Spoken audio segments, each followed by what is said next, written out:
once had my head slammed in a door. That was good. I was saying goodbye to my friend and somebody slammed the door on my head, and it was my birthday, and I had to have 5 stitches in my head, so I've got them as well. Doctors have always scared me because when I was born I nearly died. I have 50% chance of living when I was born, and was in a little incubator, and all my eyes were covered and I was yellow, which was awful.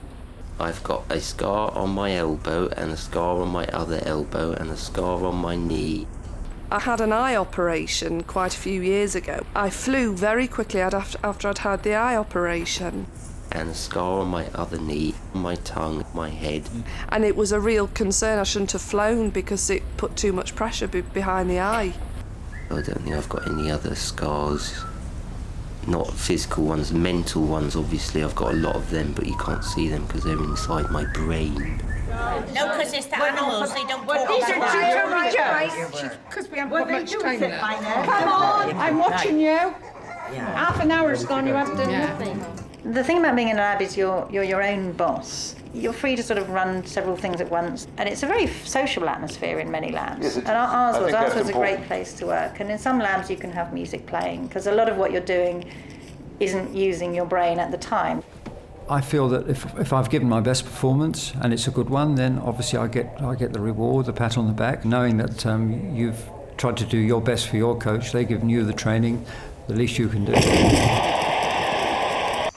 Teamwork. That's one thing about it I like. I wouldn't like to work on my own. It's over 100, isn't it? Well, it used to be more than 200. We've lost quite a few.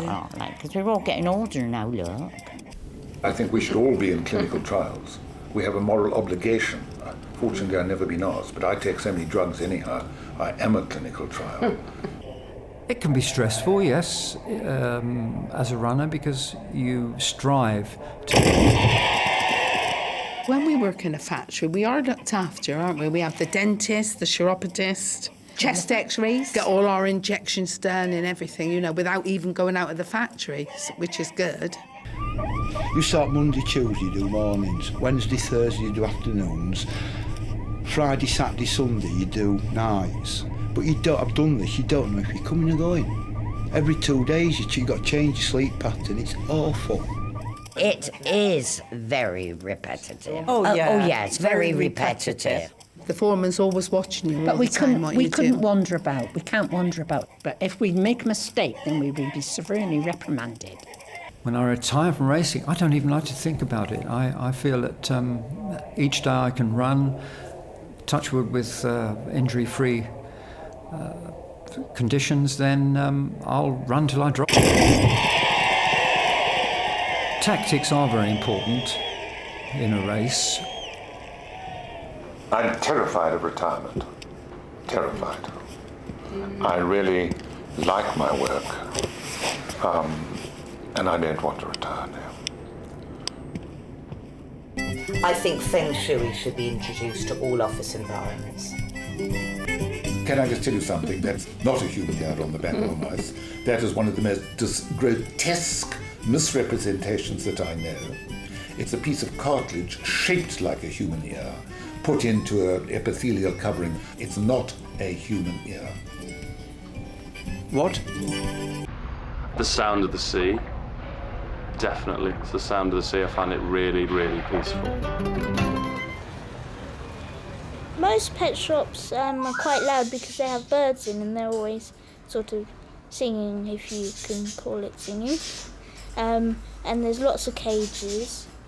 And sometimes if you can put your finger through the bar and tickle what's ever inside like a rabbit. At the end of the day, most of it's the U factor, the R factor, That's, look at that, Cute little kitten. It's awful to think that we're sitting there waiting for somebody to pluck us out of the air and take us home and keep us forever, But at the same time, I'm never brave enough to go and make the first move and go up to somebody and say, right, you, how about taking me home and looking after me and loving me and cherishing me? He's called Chester, and he is very long when he stretches himself out. if you annoy me, his eyes sort of widen a bit. I don't think that I'm awful looking. I think I'm all right looking. People always say that I've got very open, honest eyes. So I think that I would be pretty nice to have around and have hanging about the place on the sofa. Dogs are just stupid. People go on about how stupid as stick insects. Stick insects are the most stupid creatures in the world. I mean, look at me pretending to be a log. Isn't that clever? Oh, I'm a little twig. Isn't that great? I mean, dogs are far better than that. I feel isolated. I feel alone. I think I can hear something scraping on the outside, and I don't know what it is. I'd like there to be someone here with me. Snakes can be dangerous to other pets. They can swallow things whole, and they do eat mice and small rodents whole without chewing. I like stick insects. I once got a train journey with me and 2 stick insects. It was brilliant. I know, and I very much like a stick insect, but not as a intellectual conversationalist. I mean, hey, have you seen my log impression? Yes. You know, doesn't go much further than that, does it? Stick insects don't have a developed vocal tract. That wouldn't happen. I think, though, dogs are stupid. It's like I've been sitting on a bench with all of my friends. It's like being at a dance, one by one, somebody's come up and taking them away. And then there's just me. How much am I worth? I would find it very hard to put a value on that. On a good day, I would say that I'd be worth a fair lump sum. Do I say £1 million or do I say £10 million? I don't think I'm that valuable. I think I'm worth about £142 probably.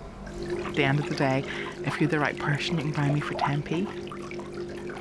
But the rest of the time, on days when maybe I'm feeling a bit grumpy and I'm sort of having an off day with people and I'm not in my normal friendly state of mind, I wouldn't pay a penny for me. I'd throw me back and choose another one. I don't know if I worry about being left on the shelf, because at the end of the day I've come through sort of many years of being on my own and having a really great time, and I think, well, if I was on my own, I'd just continue to live life, and if it was at this standard I wouldn't have a lot to complain about. Everyone gets rejection in life. When you're younger, you're more able to actually cope with that, I think, and bounce back, and you're not on the shelf for long. I know that it will be okay in the end, but I am very pessimistic. I think it's going to take a long time before I get out of here. The icing on the cake would be the partner or the companion who would be there with me for the next number of years. Jill has a tendency, most mornings actually, to claim that at some point during the previous night I farted very loudly. I think snakes and spiders are more scared of you than you are of them. I have to say I don't really like the idea of what's below. I find it a bit kind of like, oh, it's like I think about how deep am I, or is there going to be kind of, because I do swim quite a way out, but I have to say the further out, it's almost like testing myself or something like that. It's like, go on, like how far can you go? I was scared of the sea because it was really big and I was really little, and it was just really huge, and it was cold and it was unpredictable, and you'd get splashed and knocked over, and I got dumped a few times by the waves, and I didn't like that at all, not one bit, and it would all be in my eyes, and no, it wasn't very nice. But once I'd learned to swim, I was much happier, and now I always go swimming in the sea now. There's only a certain depth you can go to, isn't there, without your head exploding. I just don't really like the idea of feeling like even fish, which is a bit dumb because obviously they're there. The bit that I really hate is when you get all that seaweed. Yeah, I suppose it is seaweed that kind of like catches around, that brown sort of like stuff like tagliatelle,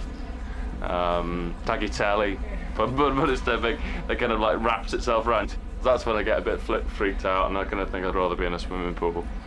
Ooh! Sorry.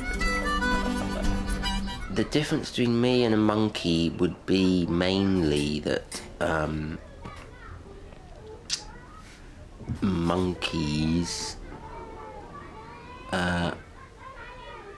they live in the jungle and I live in Catford. There's a train of thought that says that we came to this planet thousands, hundreds, millions, whatever, years ago, and in fact already did colonise this planet as an alien race. I don't know. I think we're more likely to have originated from on land because we haven't got we've got gills, haven't we? But maybe, Well, your evolution, that's all a load of rubbish, isn't it? It's not true, is it? It's a load of rubbish. How can you possibly evolve a set of wings? It's not going to happen, is it? I mean, I'd like a set of wings. I'd love a set of wings. In fact, if I could have anything, I'd definitely have a set of wings, but it wouldn't matter how many times I jumped off a tall building, I'd never grow wings. And even if I jumped off a tall building and then my child jumped off a tall building and his child jumped off a tall building and we did that forever and ever and ever, there is not the slightest chance that wings would grow out of my back. We'd be able to do some good tricks if we had a couple more legs. I'm sure we'd be able to work out some new stunts for the show, so that could be a positive advantage, definitely at this stage. Depends whose legs they were, doesn't it, right? I think, obviously we'd adapt in whatever way if we had extra legs, but... We were, wouldn't it? If you had 6 legs, where would your arse be? Yeah. They just sit about all day and get fed and go, meow, meow, meow, meow, meow. I've been bitten by dogs, I've been bitten by cats, I've been bitten by... you name it, I'll claim it. Meow, meow, meow. Dogs wag their tails to get the smell of their farts away, and the cat just walks around with its tail in the air. Meow, meow, meow, meow. And I go, shut up. Most pedigree dogs, to get them perfect, they've got things wrong with them. It's either the bull terrier or the bulldog can hardly breathe because they bred into them, that flattened face. It's a bulldog, isn't it? And a lot of the breeds have suffered when they show a cross. Once I was walking past a house and the door suddenly flew open and a dog with a head the size of Albania jumped out, and its teeth were an inch away from my face and its mouth was so big I could have lived inside that mouth quite comfortably, and I was nearly killed.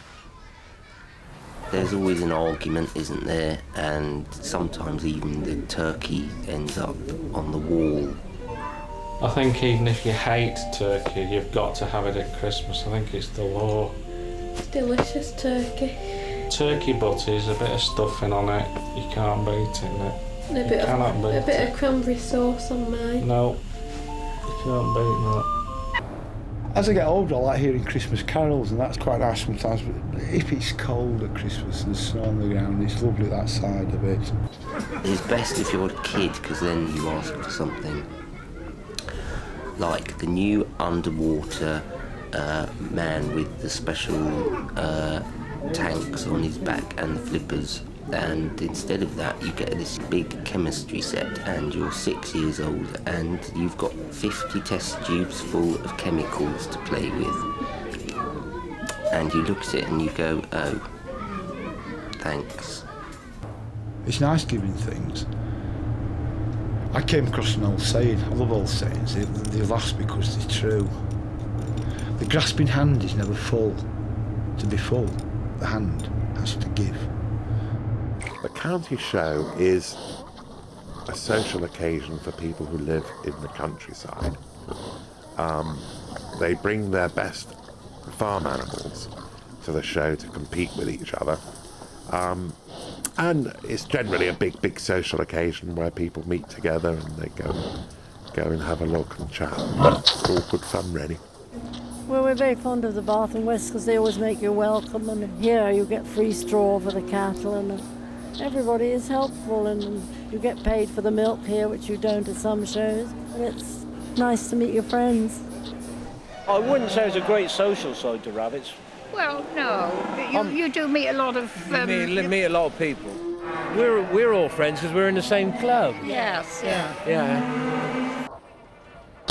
Things have changed a terrific amount. Yeah, they really have. You know, things were a lot slower, and there wasn't the rush and tear that there is today. There wasn't, you know, and... Well, donkeys are so intelligent. A lot of people don't think they are, but donkeys are so intelligent, it's unbelievable.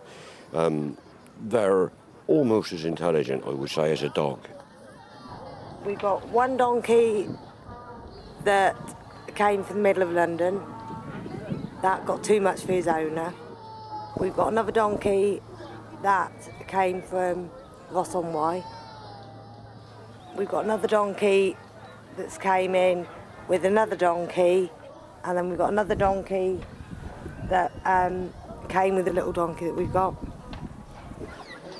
Anybody standing there like you hasn't the faintest idea what we're talking about. It's all what's the word? What's the word? No. Other people wouldn't understand what we're talking about. They wouldn't. To watch the eggs being judged, people say, "How would you judge an egg?" But to some people, eggs are so important, and to get them just right, other people just eat them on breakfast. No. Prize goes to number 116, Bowsdown Alpacas, Oxfordshire. The judge we've got today is from Peru, Dr. Julio Sumar, and he is one of the best regarded judges in the world, and he's come here especially from Peru to judge today. Only I think he's going to be here till midnight at this rate, so... You're all in a line, and the judge is walking up and down behind you, and then walks up and down in front of you, and then he moves up and he pats or slaps on the back of the animal that's the winner, and that animal moves forward. So you're there, and he moves towards you. This is it. And then the bucker turns and goes up the other way, and then he comes back, and it's a terrific feeling when he slaps, and then the crowd all applaud, and it's great feeling. Oh yeah, it's like a drug. It's like you've had a large scotch suddenly, and then you go on to having a whole bottle, and you keep coming back for more, and you want more, and when you get more, you want more, and you feel quite elated afterwards and really excited. Yeah, it's really good. I think you could say that show me a good loser and I'll show you a loser.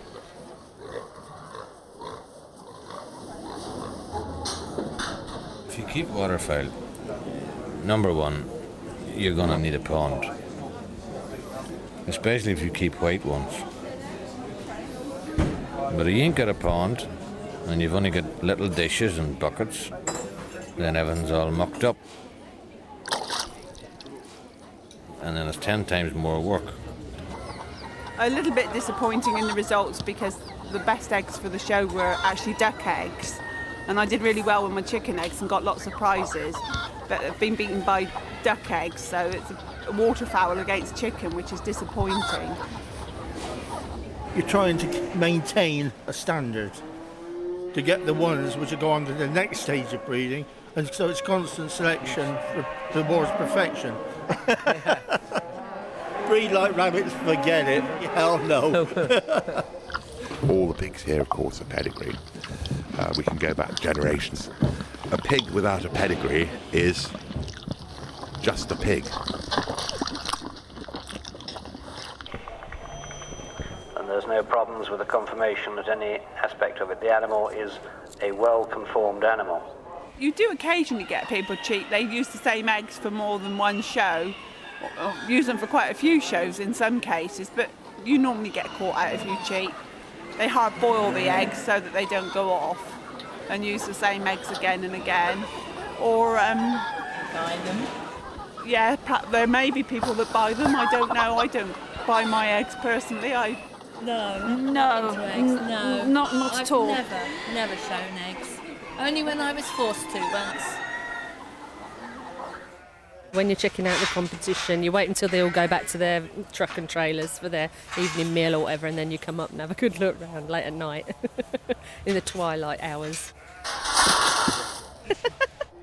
There are stories about cows that have been milked out and in the middle of the night, and bulls that have suddenly gone lame, and all this kind of capers, and blown up with wind because someone's put someone in the food or whatever. But I mean, that's a kind of their stories, and that happens very, very infrequently.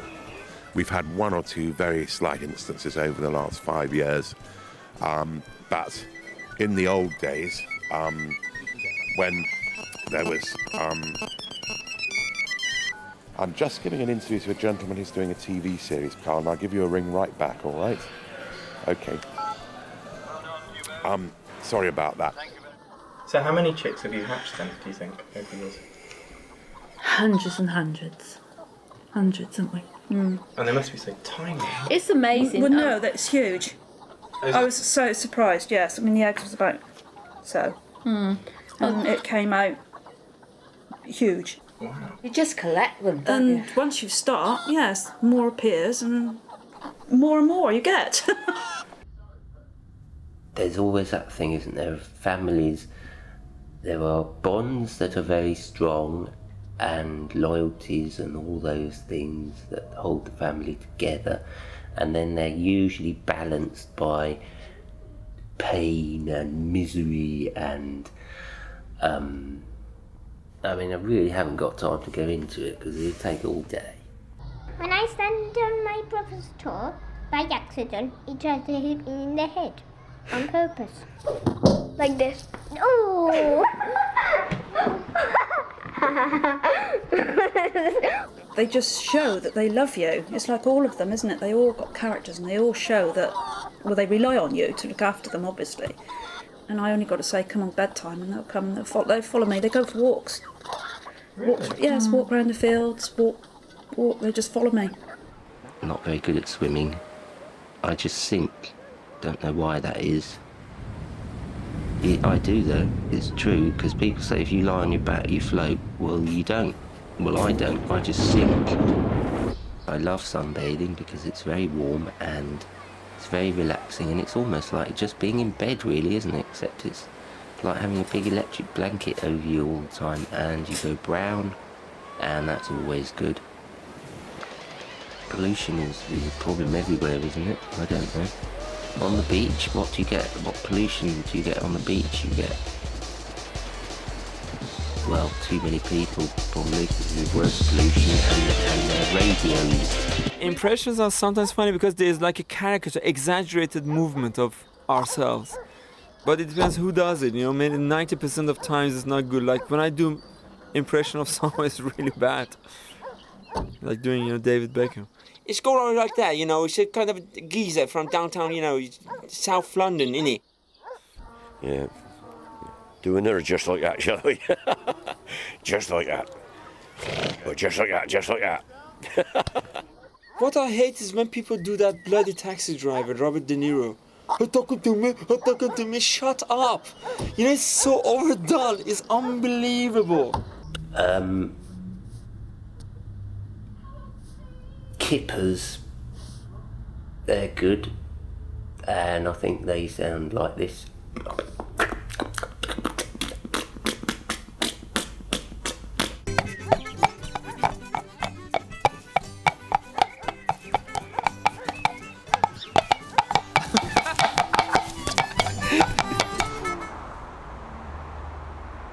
As I look down, I can see an empty beer keg standing beside a plastic bucket full of don't know what. And looking out further, a melange of undergrowth and rubbish and rocks and bricks and concrete and shoes, and then in the distance the marvellous vista of the motorway. It's like a dream come true. thing that excites me about performing is that it's a release of any tensions that you might have inside you. Ooh. I'm not sure whether it does excite me anymore, it's just the money. Oh, it does me. The thing that excites me about performing really is the fact that you're doing something good, you're making people laugh. Except the ones that walk off. Except the ones that walk off, you know. Clowns are creepy, aren't they? They're not funny at all. They're just weird. We spent a huge amount of time when we were on the road exercising. We would stay up all night long practicing our handstands. We used to spend hours balancing and tumbling and helping each other learn tricks and use our bicycles, that sort of thing. I haven't got any circus skills at all. I can't juggle, I can't throw the knife at the lady, I can't tame the lion, and I can't crack the whip or jump into the small bucket. Can't do any of those things. The one I first saw when I was a little kid was called Doodles. Yes, I like the clowns. I like slapstick. One of the things we least like about what we do is working with each other. Working with each other. Yeah. You're constantly having to travel with each other, work with each other, be creative. Do interviews. Do everything together. If there aren't a few butterflies around in the tummy before you go on stage, you're probably not going to give a good performance. You've got to be keyed up. We turned down Freddie Starr, didn't we? We turned down Freddie Starr. Freddie Starr couldn't pay enough for us. Yeah. That was the highlight of our career, I think. That was the highlight of our career, turning down Freddie Starr. That's something I hadn't really considered, appearing on television. But if the chance came, yes. Yes, it would be a new dimension. The circus is, it's a bit boring, isn't it, really? Because I can't stand listening to the radio, because the radio I find really irritating. I can't stand just having loads of noise in my head. I hate that. I just like to have silence in the morning, and if there's any noise, it's just me talking to myself. I heard through the body odor from others we realize if we are genetically matching or not. And unfortunately, the way nature works is the odor rather than perfume, you know. So the way it is, I'm sorry, I can't change it, so I smell and I like to smell people as well. If I smell you in the street, don't be offended. Biggest turn on for me. Lovely bottoms. They must have a nice bottom. I don't know what it is. Not too bothered about the front bit, but the bottom bit I do quite like. If you're looking for a disco dancing spring rabbit, then you would find me a bit boring. But if you are the kind of person who likes to sit around and moan a lot, then you could say I'm a very good companion. I have lots of trapped air that has to get out somehow. And that's really bad when you're sleeping with someone. And methane gas is lighter than air, so you end up on the ceiling. And so that's why I choose not to sleep with anybody, and that's why I don't have a partner for a long time. It's all not my fault, it's the methane gas fault. I've got about, wait, let me count. 19 boys fancy me, but I don't fancy them. I actually fancy Roo and he fancies me because you're pretty, that's why. I'm really gonna get in for that. I used to be very romantic when I was younger. I think everybody who's younger is very romantic, you know. Fall in love, thinking about the partner, doing different things to them in your head.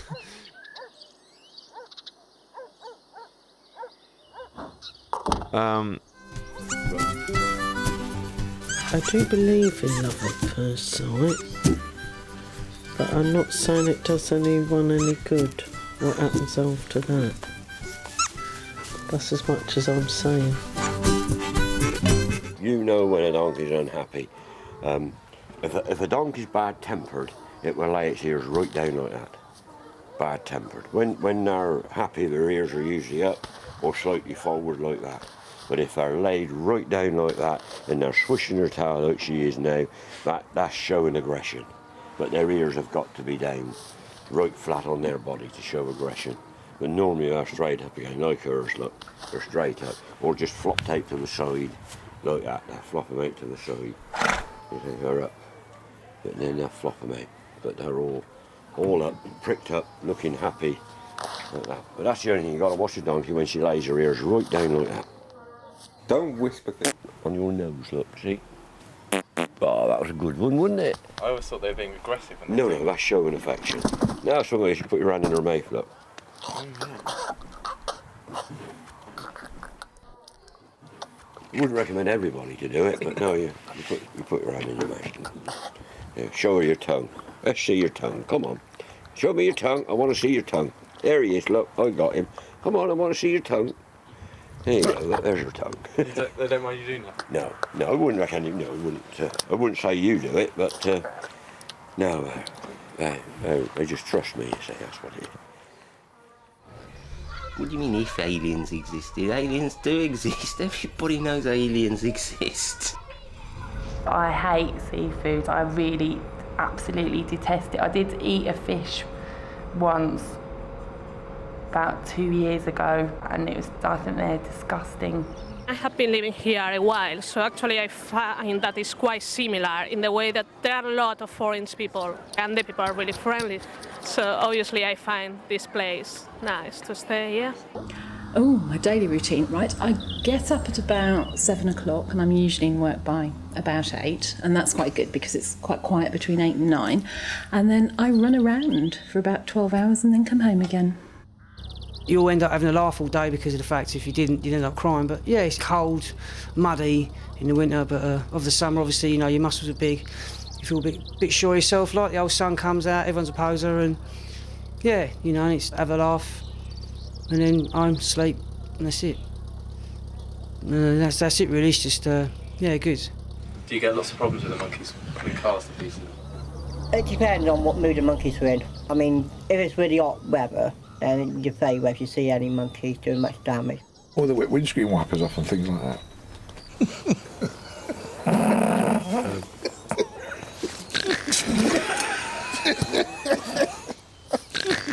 But it depends on what mood the monkeys are in completely to what damage they do. The Volkswagen was the make that came to pieces the easiest. And the old Triumph Acclaim, if you had one of those, when it went out, there wasn't a lot left on it afterwards.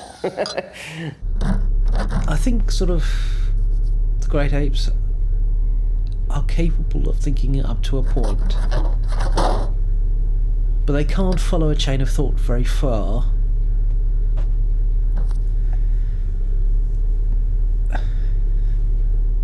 The concept that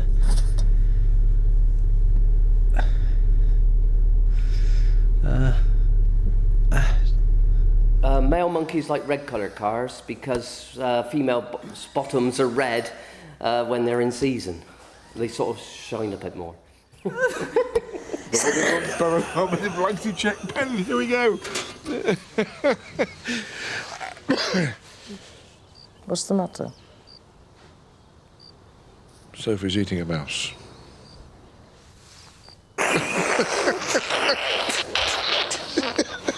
We don't really get involved with the food side of things. We don't actually eat here as such. You know, we've obviously got our own home life.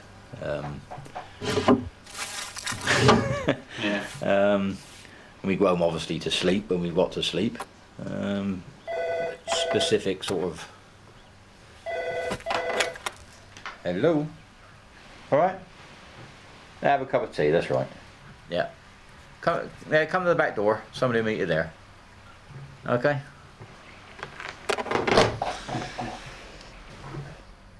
Well, they once set a... You can guarantee someone will come up to the fence, won't they, and go, "What type of animal's that?" and think it's really, really, really funny. They do, though, don't they? Yeah. What is it? Is it a monkey? Maybe I just look weird. Maybe you do. Right, yeah. No, it does happen, yes.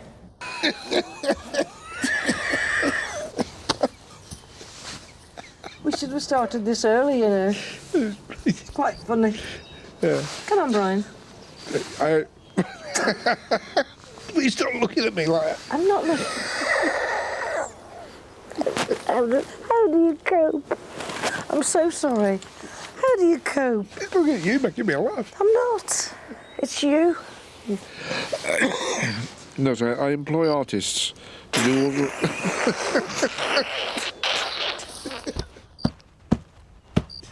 This summer is going to be the last summer I'm going to be here. I've been here a while, and really, I haven't traveled as much as I would like.